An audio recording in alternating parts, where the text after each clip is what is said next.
Olá, bem-vindos a mais uma aula do curso de Lógica Proposicional. Meu nome é Vlad e a gente vai dar continuidade à nossa aula, certo? Primeiro gostaria de falar sobre o que é uma interpretação, certo? Dado que você tem J, programa escrito em Java, e W, programa só executa em Windows, e você fez uma fórmula J e não W, você tem o quê? A interpretação seria a atribuição de valores para as proposições atômicas. Ou seja, você vai atribuir um valor a J e um valor a W. Então, por exemplo, no exemplo que eu fiz, você tem J verdade e W falso. Então, você chega ao resultado sendo verdade. Ou seja, eu vou atribuir um valor a J e um valor a W. Então, eu teria, por exemplo, se eu colocasse outros valores, que não esses que foram no exemplo, eu teria outras interpretações. Ou seja, uma interpretação é uma atribuição de valores para as proposições atômicas. No nosso caso, J e W. Uma fórmula válida. Uma fórmula é dita válida se todas as interpretações têm resultado verdadeiro. Então, partindo daqui, fazendo todas as interpretações, ou seja, todas as possibilidades de atribuição para J e W, eu teria que necessitaria que todas sejam verdadeiras. Ou seja, quando uma interpretação tem resultado verdadeiro, ela é dita um modelo. Ou seja, um modelo é uma interpretação que tem um resultado verdadeiro. Se eu tiver todas as interpretações com resultado verdadeiro, o que eu tenho, na verdade, é uma tautologia. Ou seja, uma tautologia seria quando a tabela verdade da fórmula resulta em todas as linhas com resultado verdadeiro. Um exemplo de tautologia seria P ou negação de P. Essa fórmula sempre vai resultar, para qualquer interpretação, o resultado verdadeiro. De forma diferente, uma fórmula é satisfazível se e somente se existe pelo menos um modelo, ou seja, pelo menos uma linha da tabela verdade, o resultado seria verdadeiro. Ou seja, então vamos lá. Na fórmula válida, eu preciso que todas as interpretações tenham resultado verdadeiro, ou seja, que todas as linhas sejam modelos. E na fórmula satisfazível, eu preciso que pelo menos uma linha da minha tabela verdade ela seja verdadeira. Ou seja, aqui nós temos um exemplo de satisfazível.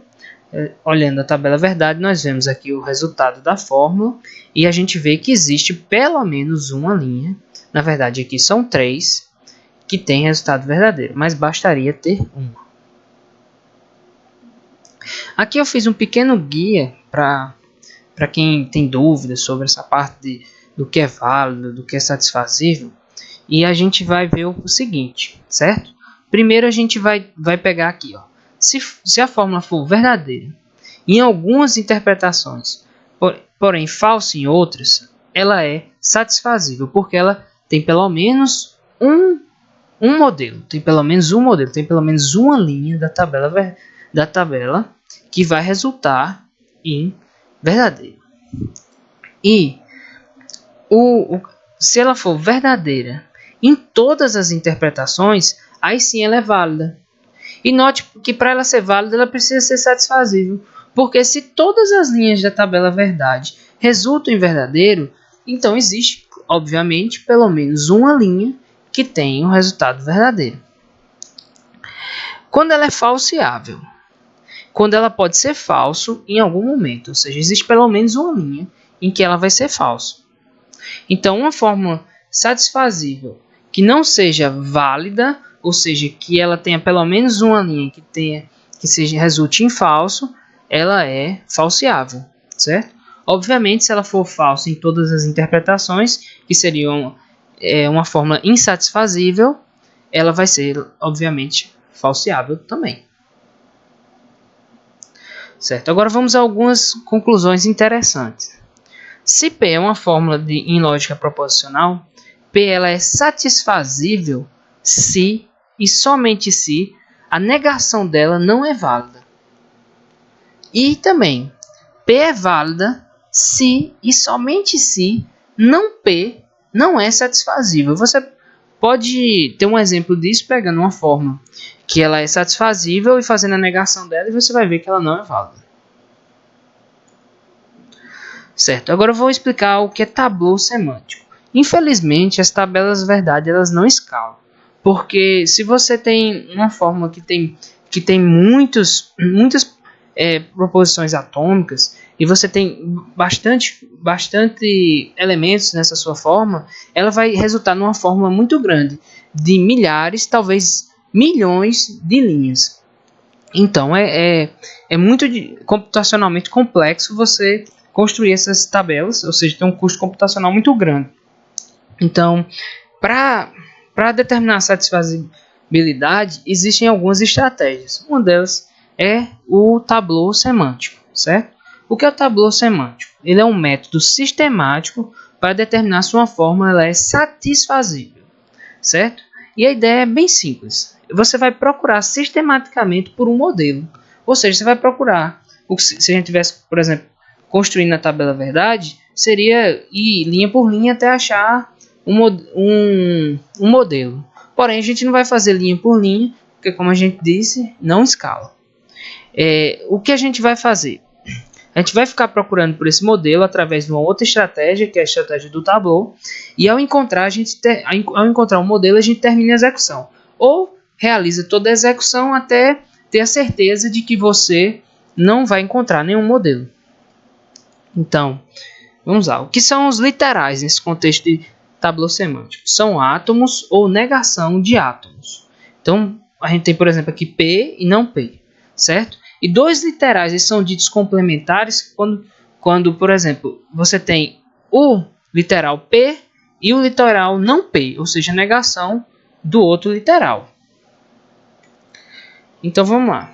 A gente vai fazer o seguinte, a gente vai partir da fórmula, certo? Para encontrar os literais. Por exemplo, a gente tem uma fórmula aqui, P e não Q ou não P, certo? E a gente vai ter um conjunto de literais. Um exemplo de conjunto de literais seria o quê? P e não Q, certo? Então, isso aqui é uma fórmula, isso aqui é um conjunto de literais que a gente vai querer encontrar nas folhas da árvore que a gente vai construir do tablô. Então, a gente reduz o problema que a gente tem. A gente tem o seguinte, que um conjunto de literais é satisfazível se e somente se ele não contém um par de literais complementares, ou seja, ele não vai conter um par de literais complementares, por exemplo, P e não P, ou W e não W, Q e não Q, certo? Então, ele não pode conter um par de literais complementares. Então, ele vai ser dito satisfazível, esse conjunto de literais. Certo? Então, o que é o tablô semântico? Como eu já disse antes, ele é uma busca em árvore. Ele vai construir uma árvore, a árvore é uma estrutura de dados, como vocês devem saber, e aí ele vai colocar na raiz a fórmula a ser testada. Por exemplo, digamos que seja essa fórmula. P ou não Q ou não P. Aí ele vai fazer uma busca pelas possibilidades da fórmula se tornar verdadeira, certo? E como é que ele vai fazer isso? Ele vai partir do problema mais complexo que ele tem, que seria a fórmula grande, e ele vai quebrando em subfórmulas, usando as regras alfa e regras beta, certo? Aí, o que são essas regras? São as regras que a gente vai usar no tablô justamente para ir quebrando a fórmula grande em fórmulas menores. Por exemplo, a gente teria aqui, se a gente tem a regra alfa não P, aí ela vai resultar em alfa 1 P. Se você tem um alfa que seja P e Q, ele vai resultar em um alfa 1 P e alfa 2 Q. Se você tem um alfa não P ou Q, você vai resultar no alfa 1 não P e no alfa 2 não Q. Se você tem um alfa que é não P e implica em Q, você vai ter um alfa 1 P e um alfa 2 não P. Ou seja, essas fórmulas, elas vão lidar, como você está vendo, basicamente seria uma ideia de conjunção. E nas regras beta, você vai ter uma ideia mais de disjunção. Por exemplo, quando você tem não P e Q, você tem um beta 1 não P e um beta 2 não Q. Quando você tem um beta P ou Q, você vai ter um beta 1 P e um beta 2 Q.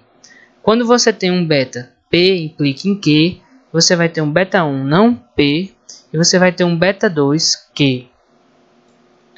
Então, a gente vai pegar aqui, por exemplo, aqui eu tenho uma fórmula, e aí eu vou aplicar uma regra alfa ou beta, dependendo da situação.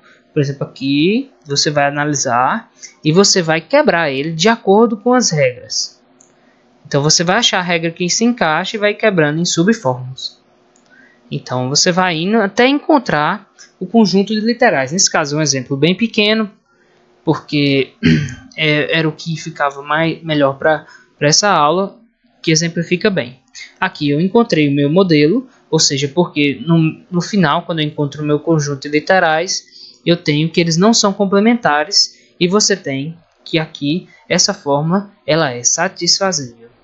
E quando você vê que alguns ramos que a gente procurou, algumas folhas, desculpa, nessa folha aqui, por exemplo, que tem os conjuntos de literais, a gente tem literais complementares, e nessa parte aqui, o que diz aqui é que isso aqui não poderia formar um modelo.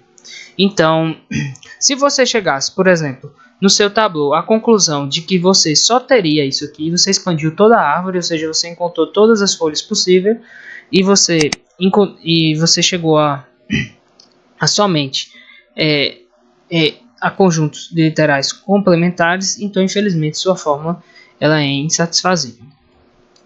Então, você vai partir da sua fórmula grande e vai aplicar regras alfa, certo? Ou seja, são conjuntivas, são satisfazíveis se ambas são verdade, e regras beta, que são disjuntivas, satisfazíveis se uma for verdade.